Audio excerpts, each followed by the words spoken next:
Hello, আসসালামু আলাইকুম। কেমন আছেন সবাই? আশা করি সবাই ভালো আছেন। চলে আসলাম মিনি একটা ব্লগ নিয়ে। আমাদের দেশ স্বাধীন হওয়ার ২ দিন পরে। গতকালকে কোনো ভিডিও দেই নাই, কালকে কোনো ভিডিও দেই নাই। ভাবলাম আজকে একদম সুন্দর নাস্তাটা নিয়ে চলে আসলাম আপনাদের সামনে। নুডলস রান্না করবো। নুডলসের জন্য পানি বসিয়ে দিলাম। এখানে হচ্ছে পেঁয়াজ কেটে নিলাম। তো কার অনুভূতি কেমন জানি না আসলে। দেশ স্বাধীন আবার হয়েছে, সবাই এটাই বলতেছে, কিন্তু আসলে কি আমরা স্বাধীন হয়েছি? আমাদের যে ছোট মানসিকতাটা আসলে আমরা দেখাই দিলাম গত পরশু, এভাবে দেশের জিনিস লুটপাট করে। আসলে এটা খুবই মর্মান্তিক একটা ব্যাপার। আমার তো মনে হয় না যে কাজটা আসলে আমরা ঠিক করছি, এভাবে দেশের জিনিস লুটপাট করে যে যার মতো করে নিয়ে বাসায় নিয়ে উঠাইলো। এটা আসলে আমার মনে হয় না, আমার ব্যক্তিগত মতামতে আমরা আসলে ঠিক করি নাই। এগুলো আসলে আমাদের দেশেরই সম্পদ। আমরা হচ্ছে আমাদের দেশের সম্পদ নষ্ট করা মানে আমাদেরই লস। কয়দিন পরে দেখা গেছে আমাদের থেকে এগুলো দিতে হবে, আমাদের ট্যাক্সের টাকা দিয়ে এগুলো সব আবার নতুন করে ঠিক করতে হবে।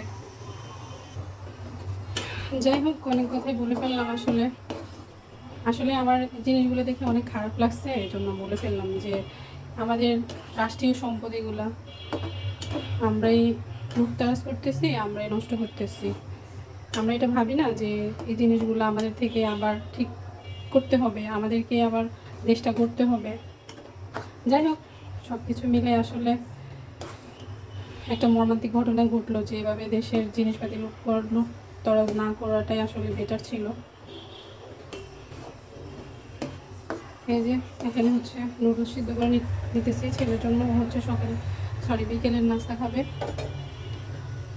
তো আজকে আসলে সকালে রান্নাবান্নার ভিডিও করা হয় নাই, কারণ হচ্ছে যে অনেক লেট হয়ে গেছে, এই জন্য। তা ভাবলাম আসলে একটা মিনি ব্লগ করেই ফেলি, এই জন্য আসলাম। আর আসলে আমার মনে যে কথাগুলো ছিল এগুলো বলার জন্যই আসলে আমি খুবই উদ্বিগ্ন ছিলাম, এই জন্যই বলা। যাই হোক, ভুল হলে আসলে মাফ করে দিবেন। আমাদের আসলে ছাত্র ছাত্রীরা আসলে কোটা সংস্কারের সাথে সাথে দেশটাকেও যদি সংস্কার করার কাজে নেমে যায়, অলরেডি নেমে যায়, তাহলে আরও ভালো হবে। কারণ আমাদের বাঙালির মন মানসিকতা এখনও অনেক চেঞ্জ করতে হবে, সংস্কার করতে হবে। এটাই হচ্ছে মেন কথা। নুডলসটা সিদ্ধ হয়ে গেছে, এটা হচ্ছে পেঁয়াজের তেলটা দিয়ে দিব।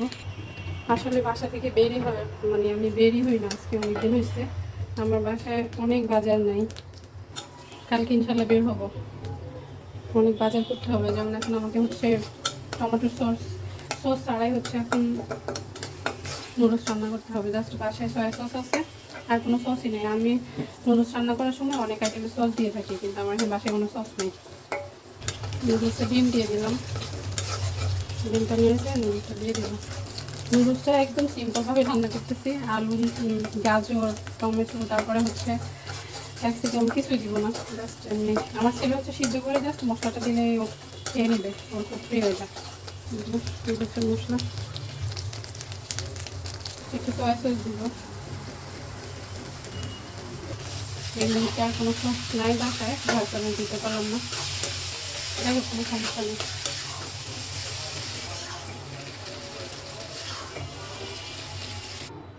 এই তো নুডলসটা হয়ে গেছে।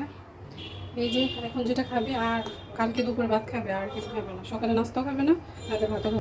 ওকে, আল্লাহ হাফেজ, সবাই ভালো থাকবে।